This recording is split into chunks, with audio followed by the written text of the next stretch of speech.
আজ যেহেতু কাদরায় হাট সেই জন্যে গিয়েছিলাম একটু সবজিপাতি কেনার জন্যে, বিশেষ করে আলু। আগের দিন হাটে গোবিন্দপুরে আলুর এত দাম কিনতে পারিনি, তাই আজকে আবার কাদরায় এলাম দাম কমেছে নাকি দেখতে। গিয়ে দেখলাম একে তো আলু নেই, সব একদম জরাজীর্ণ অবস্থা, রোগে ভুগছে। তারপর মনে হচ্ছে যেন জল হয়েছে বলে দাম আবার হাই, কালকে পরশু সব সিল হয়েছে বলে।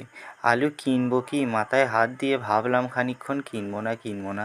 তারপর আলু আর সব সবজি দেখে শেষকালে মনে হলো না দামের ঠেলায় আর কিনি, কারণ 70 টাকা পাল্লা আলু খাবো দুদিন, তার বেশি নয়। তো তাছাড়া কী করবো, দেখলাম এক জায়গায় ঢ্যাঁড়স বিক্রি হচ্ছে, 250 ঢ্যাঁড়স নিলাম। আর 20 টাকা বেড়েছিল, সেই 20 টাকার 200 ছেঁড়া পরোটা নিয়ে চলে আসছিলাম বাড়ি।